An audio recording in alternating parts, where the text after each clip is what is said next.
All right, let's go ahead and go over the mock quiz. This first one is the Condorcet winner method. And so what we're going to do is go ahead and start alphabetically. So that would be L versus R. And we're going to do a head-to-head competition there. So L gets the 4, R gets the 4, L gets the 2, R gets the 5, and then R gets the 2. So I have 11 versus 6. So R is my winner. L comes completely off of the list. Then I have R versus S. So S wins this 4. They win this 4. R gets the 2. R gets the 5. And R gets the 2. So 9 versus 8. R wins again. S is out of the running. So R is my winner. All right, let's look at approval voting. This is a little bit different from what we saw before. Before it was a preference chart and it had slash marks. These are just single voters. And with those single voters, we have a single X, which is just to mark that that's the person that they voted for. So in this case, for Titanic, Scream, and The Matrix, I'm just going to count across. So 1, 2, 3, 4, 5. 1, 2, 3, 4, 5, 6. And 1, 2, 3, 4, 5, 6, 7. So The Matrix is going to win on that one. Now, had this been a preference table with numbers, I would have had to add up the numbers because that's how the examples are, right? So make sure that you have your 2.4 notes and your 2.4 practice. All right, let's take a look at the back. The minimum and maximum quotas for the weighting voting system of 5, 4, 3, 3, 1. We know our max is equal to the total. So we have 5 plus 4 plus 3 plus 3 plus 1. So 9, 12, 15, 16. So 16 is my max quota, and then my minimum quota has to be greater than half. So, excuse me, 16 divided by 2 is 8. Remember, it has to be greater than half, so this is going to be 9. So 9 is my minimum and 16 is my maximum. On the voting system 3211, is there a dictator? No, there's not. If this guy right here was 3, then yes, there would be a dictator.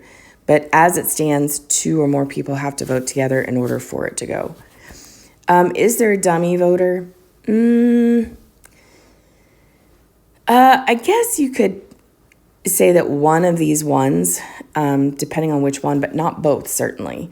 You could make an argument that the single, one of the single voters is a dummy voter. A voter with veto power. That is a voter that if they do not vote, it does not pass. So that's the voter with a weight of 2. Because you need 3 for the item to pass. And so if one of the ones doesn't vote, it's not a big deal. But if the 2 doesn't vote, then you don't meet that 3 quota. So voter with a weight of 2 is going to be the one that is the veto vote. All right, write the notation for a weighted system where each vote is worth 7, 3, 2, 1 and is a dictatorship. Okay, a dictatorship, your largest vote is going to be all you need for the quota. So in this case, I want to match my quota with the largest number. 7, 3, 2, 1. And that would be my notation. Because 7 can vote whatever, and it will go. 3 plus 2 plus 1 is only adds up to 6. So even if they all got together, it still wouldn't make a change. All right, the banzhaf power index for 8632.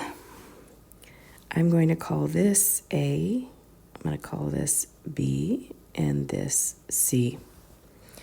So A is 6, B is 3, C is 2, and my quota is 8. Now, the way I do this is to find every coalition that is a winning coalition. So clearly ABC is going to be a winning coalition. That's 6 plus 3 plus 2, so I get 11.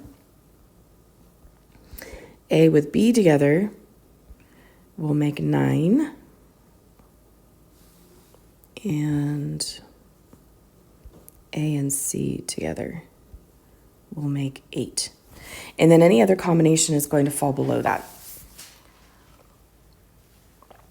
So I have 3. Now I got to figure out the criticality of it, right? Because I got to make my chart. I have A, B, and C. I need to find my critical numbers. And then I need my power index.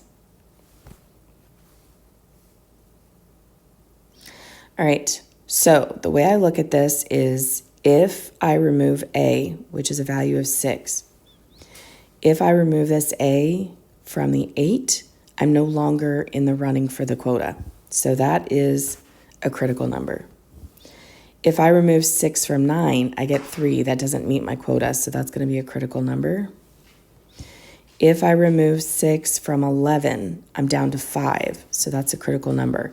So every single one of my A's is a critical number. Now I'm going to look at B's. If I remove 3 from 9, I'm down to 6, and I don't have 8 anymore. So it's actually a critical number, that B. If I remove 3 from 11, I still have 8. So that is not critical. Okay, so I'm done with my B's. Now I look at my C. If I remove 2 from 8, I no longer meet the quota. So this C is critical. And then if I go up to the top here, if I remove 2 from 11, I still have 9, which meets the quota. So that one's not critical. And then what I'm going to do is add all these up. So 3 plus 1 plus 1 is 5. And then my power index is out of 5. And I'm simply going to take those numbers and bring them over. And that would be my power index for this particular question. All right, good luck on the quiz, and hopefully this was helpful for you.